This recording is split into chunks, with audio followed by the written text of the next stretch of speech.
everybody, and welcome to today's Dragonrider Happy Hour. So happy to have you here. Welcome to my bar.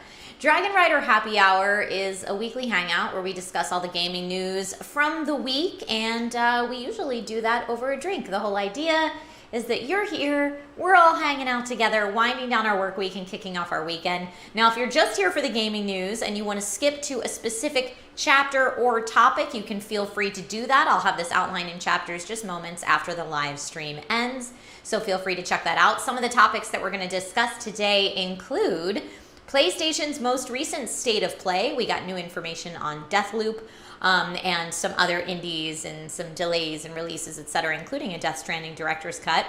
We'll also be talking about the new Nintendo Switch OLED model. Worst name ever, what we were hoping to see more of from there and kind of what the general reactions were.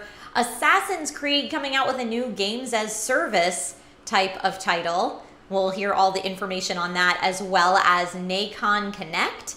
And Nacon Connect is Nacon is a lesser known company, but they had their presentation. They normally talk about peripherals and software, notably a new Vampire the Masquerade game, as well as a new Lord of the Rings game. So again, if you want to skip to any of those specific chapters, you can feel free to go ahead and do that. Otherwise, let's find out what we're drinking today. Bartender Nate? Hello, friendos. Today we're having the Empress Southside. So the Empress Southside is made with Empress 1908 gin. You can see it's got this really wonderful blue hue in it, almost purple.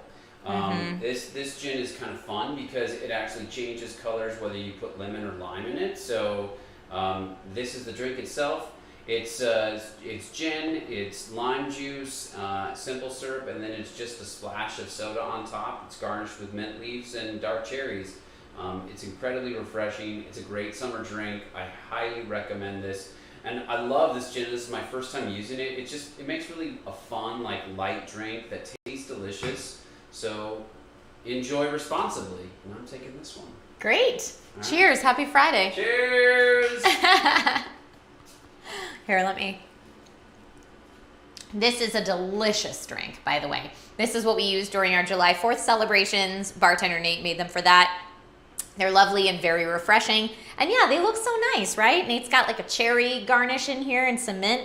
It's pretty cool. So thanks to Bartender Nate for that. If you want that specific recipe so that you can make one of these yourself at home, Nate does post the recipes in the Discord, so if you're not already a member of the Discord, please feel free to join the Discord. The link is in the description, and the Discord's open to everyone.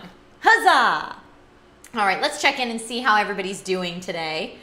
James says, give that bartender a tip. I know, right? Jordan says, the unsung hero of Happy Hour. I think he is the hero of Happy Hour. So she's sipping on gin and juice. I mean, yes. Yes, I am. Shade X says, I've been drinking a bit of rum. Heber Jubai says, I got some gin. I know Nate had a chance to post the recipe in the Discord a little early today, so some of you might be even enjoying this exact drink with me right now. And just as a refresher for anyone who's new to Happy Hour, this kind of all started because we couldn't go to real bars and have Happy Hour together with friends, so I thought, I have a bar in my house that we have yet to really entertain people at. Why don't I do a virtual happy hour? So that's how this all started. And if I went to happy hour at a bar with my friends, we would be discussing gaming and tech news anyway. So here we are, and that's how the Dragonrider Happy Hour came to be. Scott Pledger, thank you so much for the super chat, and says, tip for the bartender. I will be sure to pass that on to him. Thank you so much for showing some love to the bartender. In general, support your waitstaff. They're awesome folks. Tyler Boy says, wait, recipes are on Discord? Most excellent. Yes, recipes are on Discord. If you go to the Dragonrider Happy Hour channel in the Dragonriders Discord server, you'll find them there. Yay! Huzzah! Rob K, thank you for the super chat, says, congrats on the Amazon Live 2020 award. Thank you. Amazon sent me an award for being one of their top Amazon Live streamers for 2020, which I wasn't expecting at all. So it was really cool, and it's a really beautiful looking award, so I'm going to have to figure out where to display it in my home, but that was a really nice surprise. So thank you to all the community out there who have been enjoying my Amazon live streams, and it's cool that Amazon and the people at the Amazon production studio have also enjoyed my streams. Yay! It's just going back and talking about gadgets, which is something I love. But speaking about talking of things I love, let's go ahead and jump into our first news topic of the day. I figure we'll kick things off with the PlayStation State of Play. So here we go. So the State of Play, which I was busy playing Mario Golf Super Rush during, so sorry, but I got a chance to catch up with it later, was PlayStation's latest event. It happened just yesterday, if you're watching this live, so on Thursday. And it was a shorter one with a focus mostly on indies. We got a new Deathloop trailer, which is Arcane Studios' new shooter set in like an alternate version of the 1960s. And the big thing that I got from this trailer, the game still looks very cool, but we've known that, I feel like, from before. But the big thing I got from it is even though Arcane Studios' parent company is Bethesda, and Bethesda is now under the Microsoft umbrella, Deathloop will still remain a PlayStation console exclusive. And I say console exclusive because it's also coming to PC. So Deathloop will be coming to PS5 and PC on September 14th. A day before my birthday. Cool, happy birthday me. I will be enjoying that on my birthday, it looks like. We also found out in the State of Play that Death Stranding's director's cut is releasing in September as well. That'll be releasing September 24th. And they'll have new battles and new advanced combat mechanics, new story missions, racing modes, supposedly, and more. I still have not played the original Death Stranding, but I know a lot of people love it. Let's see. Shadex says, as a bartender myself, happy to supply people with something to drink. Haswell says, Deathloop is Dishonored 2.0. Steven says, Deathloop might be the first roguelite I actually play, assuming I can get a PS5 by then. Yeah. PS5 and PC. Oh, so you could play it on PC as well, if you don't have that. And Himura Jubai says, woohoo, PC! Very exciting. Steven Summers says, Death Stranding was such a strange yet wonderful game. Pure Kojima. I'm excited to jump into it at some point in the future. I just haven't gotten there yet. But yes, maybe it will be with the director's cut now that we know that this is coming out in September. We also got an extended look at the Demon Slayer gameplay, which is coming out October 15th on PC, PS4, PS5, Xbox One, and Xbox X/S. So current and next gen for both Xbox and PlayStation as well as PC. And the Demon Slayer game is an adaptation of the popular anime. So I don't watch that anime, but it looked cool. The game looked very cool. Steven Summers says, Death Stranding is a very interesting game to play as a parent. And I would assume that's probably the case. Steven Summers says, I really liked Sifu, Old Man Kung Fu. Yes, so Sifu, I have seen so many people super hyped for this game. It's spelled S-I-F-U. I'm sorry if I'm pronouncing it wrong. But it's the Kung Fu game that everybody's hyped for. We did find out during the State of Play that it will be delayed until 2022.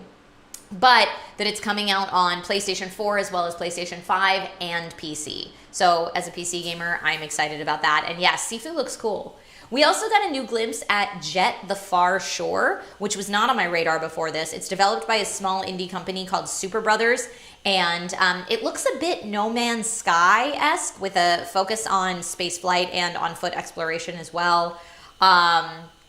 It's supposed to come out this year, actually, on PS4 and PS5.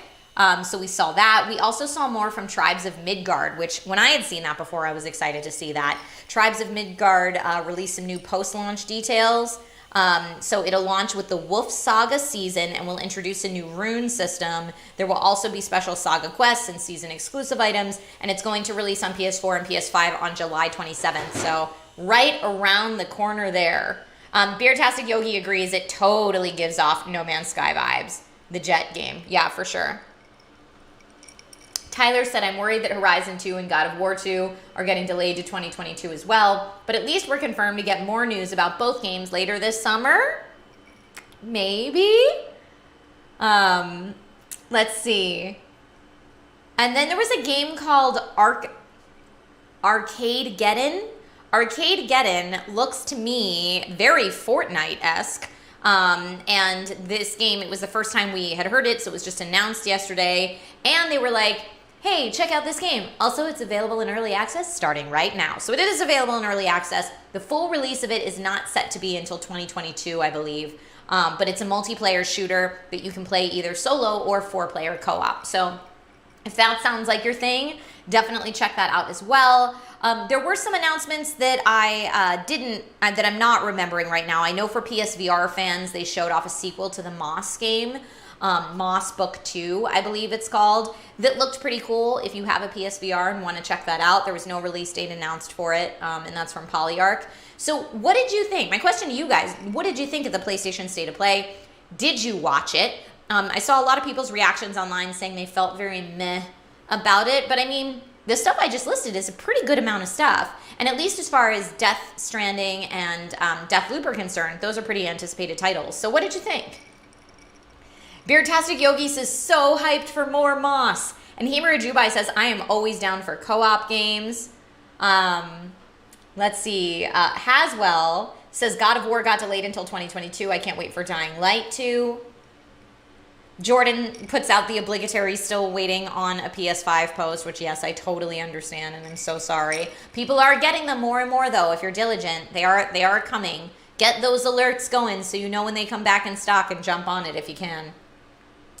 Jimmy Sprinkle says, meh is definitely how I felt about the PlayStation State of Play. My follow-up question to that, right, is, are you getting sick of having too many of these types of events? I mean, we're going to talk about Nacon Connect a little later in Happy Hour, but because there's no more one centralized big E3 where we get all of our announcements in like a 3 or 4 day span, now they're kind of all the time, and rather than getting a 1 or 2 hour presentation that's just packed with info, we're getting these 20 to 45 minute presentations that I think a lot of people are coming away from like, and I wonder if people are going to start to get burnt out on these and not tune into them. And then maybe the industry will kind of make its way back to a big E3 type of event where all the announcements are launched at once. ShadeX says, I linked to the indie event Realms Deep 2021, hosted by 3D Realms and Night Dive Studios, showcasing some old school type games on the Discord. Awesome. Thank you for the super chat, and thank you for shouting out to that, because there are a lot of these events now. Steven says, I have my karma alert set up. Get it. Steven says, all the smaller events just don't get me as hyped as the big once and dones do. Himur Jubai says, yes, too much. Christopher Hagen says, I prefer the E3 style versus an overload of events. Jimmy Sprinkle says, I am burnt out already. And Daniel says, too many events waters down the excitement. And that's Haswell says, I would rather have fewer but bigger state of plays. For me, as someone who likes to keep abreast of what's going on in games journalism, it's much more efficient to have the big events where we get a lot of big stuff instead of having to wade through events where there might not be that much there that I care about. And not just as someone who likes to, keep abreast of the games industry, but also just as a fan. I would love to tune in for an hour and get a whole bunch of info, just like download it into my brain, please, as opposed to, spending a lot more hours. Now, that being said, I feel like just a few weeks ago before E3, a lot of us were having a conversation of the other side of this coin, right? Where we're like, oh, it's so nice to see like each game get the attention they deserve and get the time that they need so we can really get a deep look into stuff instead of just trailer and not getting a lot of info. So I'm sure that, well, I shouldn't say I'm sure that, my hope is that we will end up somewhere in between those two things, and I think we're just naturally right now feeling the pendulum swinging in the other direction. As far as these like more long drawn out, we want to have a big event, so what can we fill it with? And it leaves people kind of feeling like, so hopefully, every publisher or developer will kind of find their own way with this. We'll see what happens. James E says, too many events. And Rob K says, I disagree, more cons and events. More cons, yes, I can get on board with, because there's something about the energy of being there with a whole bunch of other people that love the same stuff you do. There's something about that just cannot be replaced online. So when cons are in person again, totally agree with that. But Scott Pledger says, I'd really rather have per IP events. I really don't care about sports games, for example, so I'd like to be able to kind of pick and choose the stuff I get to go to, which totally makes sense and is kind of how EA Play is doing things this year. Let's see. PAX always seemed fun, says Steven. PAX is fun. Yeah, Jordan, you're absolutely correct. With the shift to digital, we're seeing more small events and less big events, for sure. Just food for thought, something to think about. Speaking of gaming news this week, whoo baby, Nintendo, who did not do this in a big event. In fact, they didn't even really have a small event. They were just like, surprise, and very unceremoniously dropped on us the new Switch, which is called the Nintendo Switch, and then in parentheses, OLED model. Now, my knee-jerk reaction to this, which I tweeted before I read everything, of course, but my knee-jerk reaction to this is that's what they called the new Switch. Not the Nintendo Switch Pro, as people thought, or the Super Nintendo Switch, which I really liked. It's a retro throwback. Or even Nintendo Switch new version. They called it Nintendo Switch parentheses OLED model. I was like, oh, could anything be more Nintendo than that? But, you know, looking at maybe why they chose to name it that and looking at what the OLED model offers in comparison to the Switch we have today, it does kind of make sense. I still hate that name, but it does kind of make sense. So basically, the Nintendo Switch OLED model was not a big announcement, but it's big gaming news because there's a new Switch. It's coming October 8th, the same day as Metroid Dread, and it's going to cost $350, which a lot of people were like, that's $50 less than a PlayStation. Are you kidding me? Because you're still getting 720p. You're still getting the same very measly in comparison to the competitor's frame rate. Like the insides and the performance of it are essentially the same. What you are getting in the OLED model, as the name suggests, is an OLED screen, so it's going to be sharper and better looking for people who like to play Switch handheld. It's a bit wider. It has 64 gigabytes of internal storage, which that's awesome to up the internal storage, but I love that they have the expandable storage for people who are really storage minded. They've got an improved audio experience on the new one, a new kickstand, and a new dock that has wired LAN support, which I know a lot of people are very excited about. Supposedly, the new dock will be compatible with the old Switch, and you'll just be able to buy the dock itself if the only thing of those new features that excites you is the wired LAN port.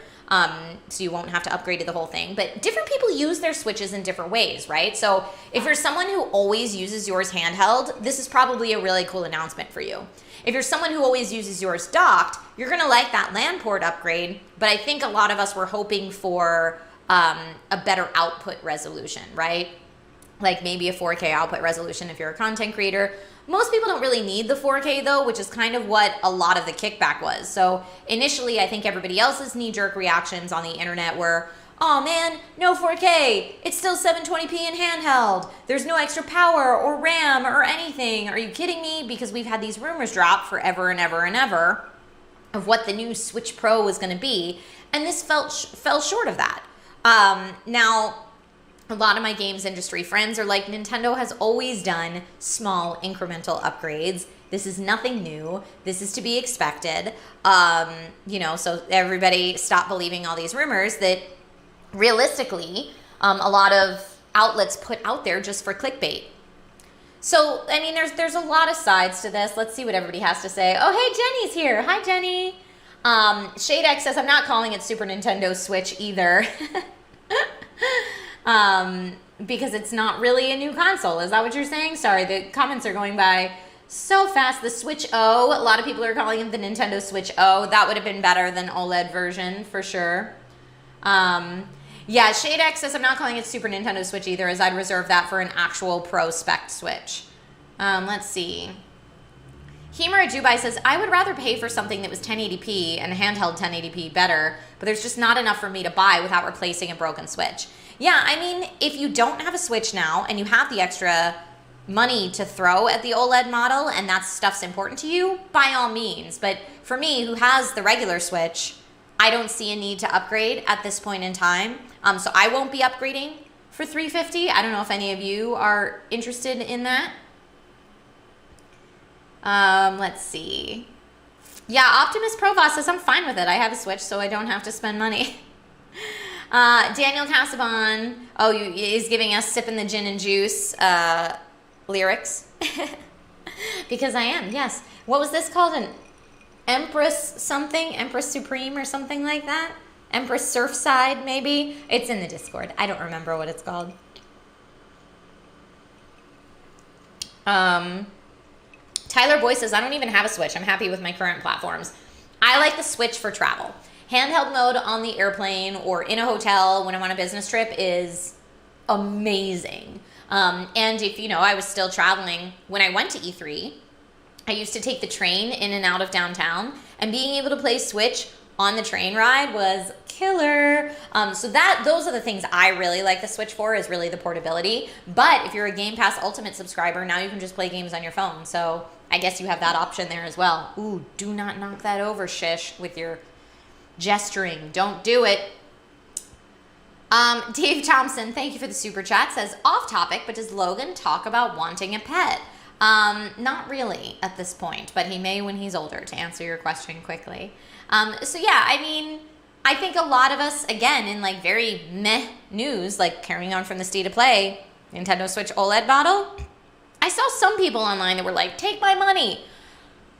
I don't feel that way, and maybe that's because our expectations were all set too high by the rumors, but maybe this is a good lesson not to believe the dumb clickbait headlines and rumors.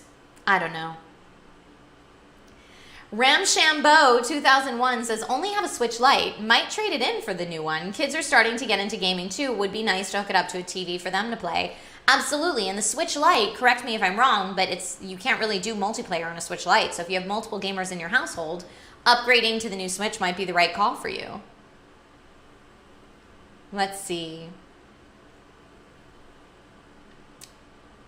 I'll sell for sure. It'll sell for sure, though, says Astro Cyborg. Oh, I totally agree with you. It'll sell for sure. 100% yes. All right. Next game, again, in very, like, meh news. New Assassin's Creed game as a live service. Here's what we know. Ubisoft did confirm that a game that they're currently calling Assassin's Creed Infinity, which is probably a code name, is in development and will be a live service Assassin's Creed game. We knew they were hiring for a game of this nature, and then a Bloomberg report confirmed. But Ubisoft is saying we want it to be an evolving online platform that encompasses multiple historical settings. So rather than having them so segmented to each setting, this would be like ever-changing, which from a story and lore of Assassin's Creed perspective, totally makes sense to me. And it'll be headed by Ubisoft Montreal, which did Valhalla, and Quebec, which did Odyssey. So if you like the new style of Assassin's Creed games, that should be good news for you. And so, yeah, what the Bloomberg report said was that Infinity will be a live service platform whose individual components will be connected but look and feel different. The publisher plans to expand and build on them in much the same way Fortnite and GTA Online do. So what do you think? How do you feel about an Assassin's Creed game that's a games as service? I mean, my initial games as service is like, no, don't nickel and dime me to death. I want to pay for it once and get a whole experience, but that's my curmudgeon on the lawn shaking my fist at the kids. Whatever this is likely years away. And honestly, there are some games as a service that have season passes that I have enjoyed, like Diablo. So it's not always the thing that's going to drive me crazy. So I feel like, okay, Trisha, give it the benefit of the doubt. Like I said, it's likely years away. And I mean, Ubisoft is still suffering from all the massive Me Too accusations and the scandal that they're set in, which, by the way, the update on that is there's still a lot of people really pissed about that, including Ubisoft employees who were demanding that the people who were called out in this movement be let go and be no longer with the company. But Ubisoft released in a statement that all allegations have been investigated and appropriate action has been taken against those found guilty. So that's the Ubisoft statement. I guess, you know, there are people that definitely don't believe that or think that's BS. So it's any Ubisoft news is always all wrapped up in that right now. So it's hard to talk about Ubisoft news without talking about that. Steven Summers, thank you so much for the super chat. Says, established IP does not guarantee success. Just my opinion, but I don't think the fan base will embrace it. Ubisoft wants to be the new Fortnite, but it can't replicate that success, I think. So we'll see. I mean, we'll see what happens. Who knows if they get the right game devs in that are really good at making that type of experience still feel very fulfilling. Maybe.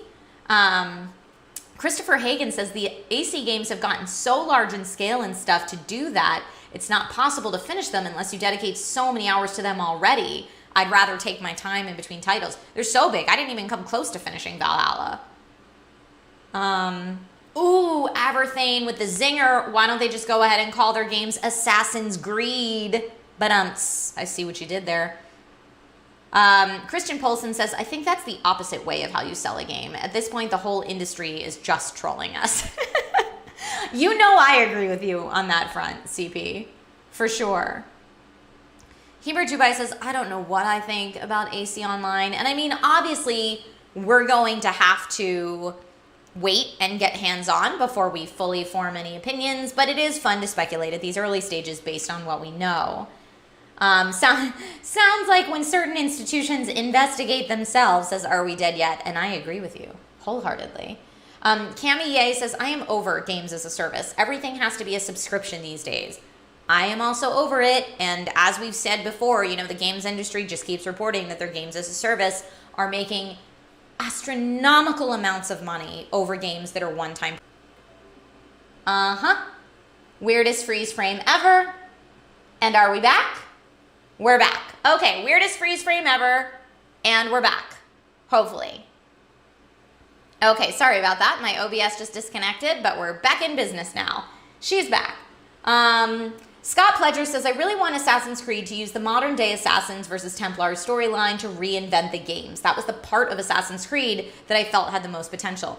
I am with you. Bring back more of that old AC lore. And then if it is kind of seasons where we jump into different time periods from a lore perspective, I could be on board with that. It depends how the monetization is set up for me. That could be a total deal breaker for me. Okay, when in doubt, refresh, says Tyler Boyce. That was not you. That was my OBS doing, you know, what your OBS does. But yeah, of course, we reserve our opinions until the full thing is out, which, as I said, is likely years away. But it breaks my heart every time I'm like, and now this game that was single-player story-driven is now moving to games as a service. A little part of me dies inside every time I say that. But it's what's happening. And I need to get with the times, old lady. All right, so we talked about the PlayStation State of Play, which was a new event that happened. And now let's talk about Nacon Connect. I kind of teased this at the beginning, but this was another E3 type, very small presentation from Nacon. If you haven't heard of Nacon, they're spelled Nacon. I apologize if I'm pronouncing it wrong, but they're a video game company that publishes for various platforms and distributes gaming accessories as well. So they had their own small event. The noticeable features that came out of Nacon Connect included, all right, here we go. Vampire the Masquerade Swan Song. So I'm a big Vampire the Masquerade fan as far as the tabletop games go. Bloodlines I thought was really cool. So we got a new trailer for the next Vampire the Masquerade game called Swan Song. You will play as 3 different characters whose stories are interwoven throughout the game, and it's coming in 2022 to PC and all current and next-gen consoles, including Switch. So current and next-gen, PlayStation, Xbox, and then Switch as well. So if you're a Vampire the Masquerade fan, definitely check that out. I will be checking that out. I don't necessarily have high hopes, but, you know, cautious optimism, if we will, for that one. Cami A says, hey, my cousin worked on that game, and see, Tyler Boyce says Swan Song looks so good. Thank you for reassuring me. The reason I say I don't have high hopes is because I know there's been a lot of struggle getting another Vampire the Masquerade game off the ground. And I could be confusing this with news from Bloodlines 2, which I know has been a hot mess behind the scenes. But I just want another really good Vampire the Masquerade game. So if Swan Song is going to be that out in 2022, count me on board. And Tyler Boyce says, speaking of Vampire the Masquerade, congrats to LA by Night for getting renewed for Season 5. Yay! For those of you that don't know the LA by Night series, it is a Vampire the Masquerade tabletop series that was originally on Geek and Sundry, went independent, and I had a recurring role as Casey, the Bruja vampire, on that show. So very, very fun. Shout out Season 5, LA by Night. Woohoo! Okay, so that was Vampire the Masquerade. And in other fandoms I super like that Nacon announced at Nacon Connect, a new Lord of the Rings game, Lord of the Rings Gollum, where yes, the protagonist you play as is indeed Gollum. And it's like an action-adventure game with stealth and parkour as Gollum, where you wrestle with the dual parts of your personality. It sounds cool in theory, but also in the footage I saw, I was laughing. I'm like, since when did Gollum become Lara Croft? Because it's like, you know, traversing all these walls and mountains. And I'm like, yo, Gollum is more fit than I thought.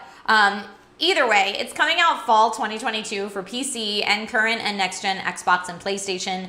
No Switch announcement has been made at this time, but it's a Lord of the Rings game. I'm going to buy it. I'm going to play it.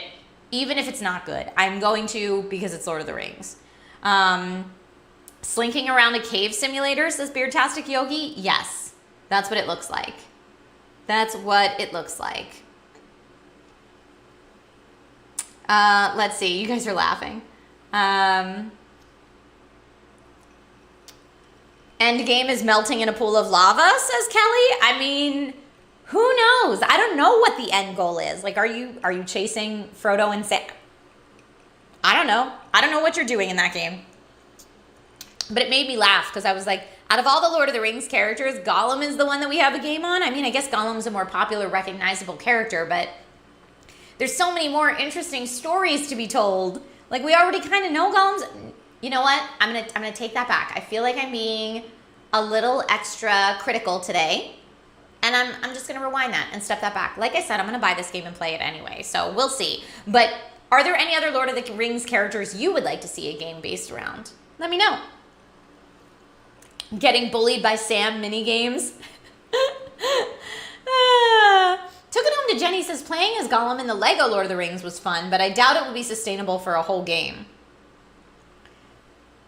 Give me a Tom Bombadil game, says Jenny. A Tom Bombadil game would be awesome. It would be awesome. Gimli. I see a couple people voting for a Gimli game. Need a Shire Farm life sim. RCV. RCV, a Shire Farm life sim would be, that would be my dream. That would be my dream. I would love that game so much.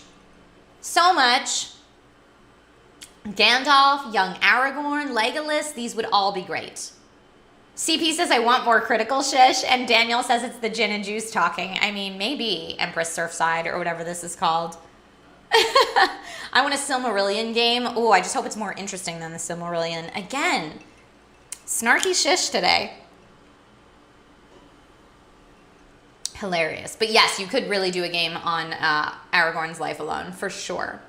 For sure. All right, so let's see here. Also at Nacon Connect, they talked about a bunch of racing games. I'm not going to spell them out individually because that's not really so much where my area of excitement lies. But if that's for you, definitely look up Nacon Connect racing games because there was a ton of stuff there. Some games that we featured on the Gong Show showed up in this presentation. Shout out to Roguebook. And they also announced kind of a new brand of life simulation games just called Life. And they said that the life simulator, like the life games, would be multiple simulator games based around certain professions. So there would be like a surgeon simulator, a head chef simulator, an architect simulator, etc. And they would kind of all be under this life brand of simulation games, expected to expand over time, available for PC and all current and next-gen consoles. So I love simulation games, and I'm definitely keeping my eye on whatever that turns into, for sure. Now, I mentioned that Nacon also makes hardware and peripherals and gaming accessories. So they showed off a bunch of stuff. I mean, from smartphone gaming clips to headsets to specific microphones for the PS5 to pro controllers for PC and Xbox. Lots of different hardware there from Nacon as well. So that was the Nacon Connect event. And yeah, I mean, the big takeaways for me were obviously Vampire the Masquerade and Lord of the Rings because that's where my fandoms lie. I'm always interested in new peripherals and hardware that come out for sure. And whatever the life brand of simulators is going to be, I mean, sign me up and I will put them on Gong Show when there's demos available. Steven says, so Second Life? That's what I thought at first too, but it's not like a full life sim like Second Life was. It's like career-specific games that are affiliated under this all life simulator umbrella, not one big game. James E says bartender simulator. You know, maybe we could all teach ourselves to bartend with a bartender simulator. That would be funny. Twitch streamer simulator. Oh, Steven, I have seen a game like that and it was not good. It was not great. I'll be perfectly honest. Coming home after work to play the IT version of my work would be stressful, says Maface. You're absolutely right. That would be very stressful. That's why, maybe that's why I was like, Twitch streamer simulator. Don't like it. But maybe if I wasn't a content creator for a living, maybe I would have liked it more. So maybe you would enjoy it. So funny. Ugh, I'm sorry, Scott Pledger. Scott says, as someone who's been a bartender, I don't think any amount of programming could adequately portray the feeling when that customer comes into the bar. Yeah. Dealing with people, man, it's a thing. It is a thing. Steven says, what happened to that Twitch streamer interactive game? Did it get canceled? I don't remember an interactive Twitch streamer game. I don't know which one you're referencing. Matt Foster says, whoa, I remember Second Life. I still have it on my PC, but I haven't played it for ages. I'm sure there's still a Second Life thriving community, right?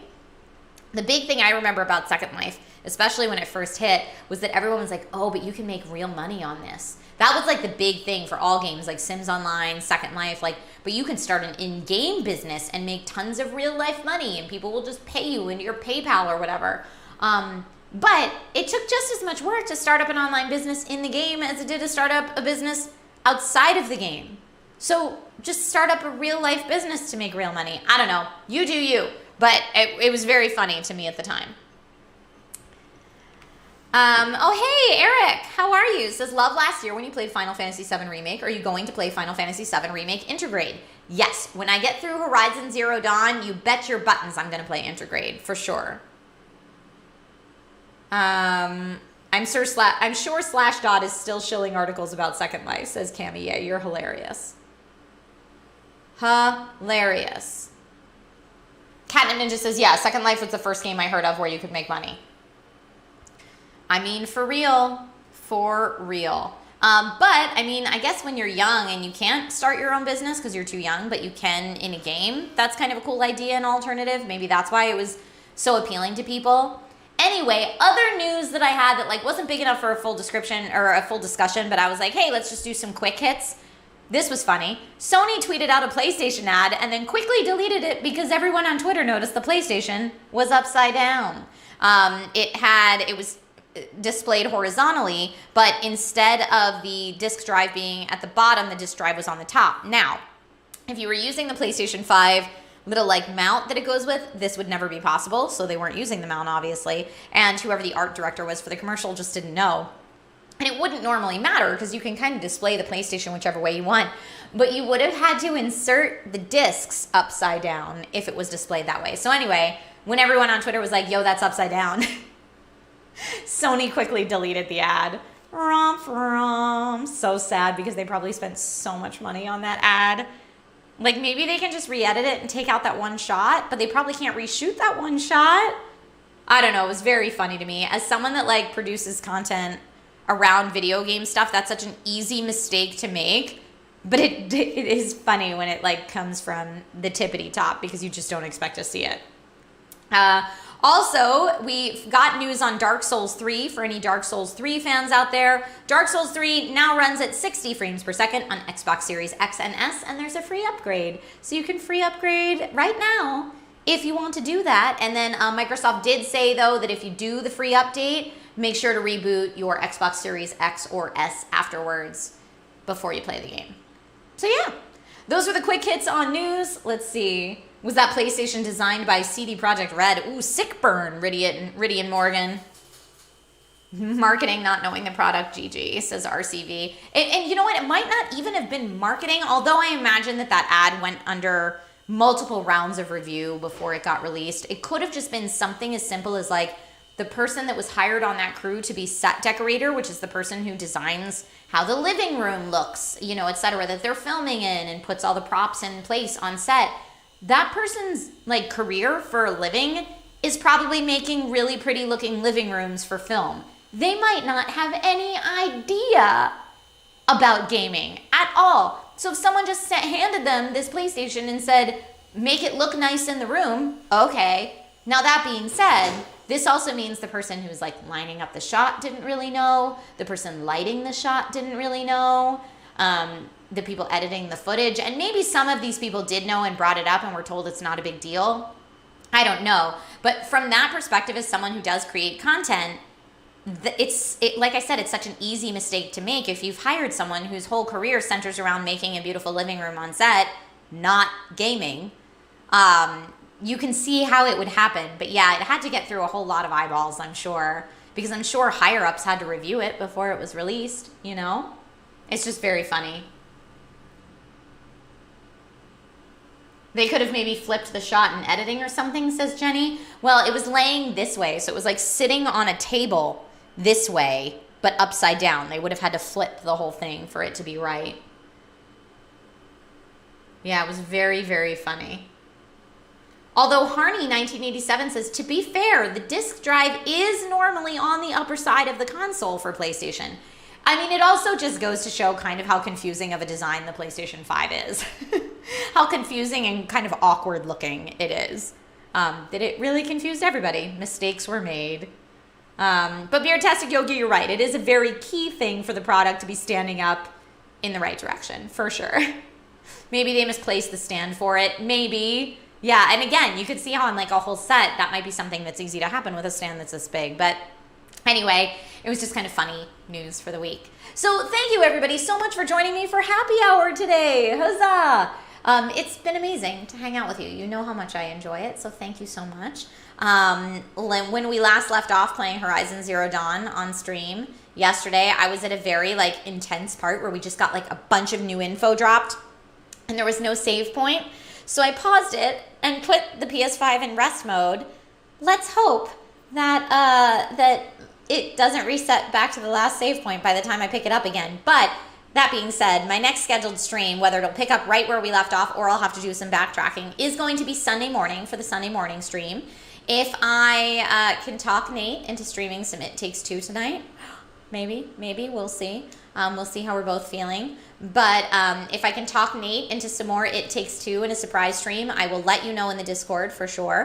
Otherwise, like I said, my next stream will be Sunday morning, and I'm continuing my tradition of trying to take some time off work, and Saturdays being my day off. Ooh, also, I think it got lost in my Instagram feed, but I am doing a giveaway right now on Instagram. It is a hashtag ad post, so Instagram's like, ooh, don't show that to anyone. But if you're interested in entering the giveaway, not that many people have entered yet because Instagram posts that have hashtag ad get suppressed. So if you want to enter the giveaway, your chances are pretty good of winning right now, and it's for 3 one-year subscriptions to Norton 360 for gamers. So check that out if that's something you're interested in. It's free to enter. You just have to like and comment on the post or something like that. Anyway, with that said, I hope you all have had a wonderful week. I hope you have a fantastic weekend. Thank you for hanging out with me. Be kind to one another. If you are having an adult beverage, please enjoy your adult beverage responsibly. And yeah, I hope to see you online soon. Okay, bye everyone. Take care. You've been awesome. Don't knock over your drink, shish. Bye.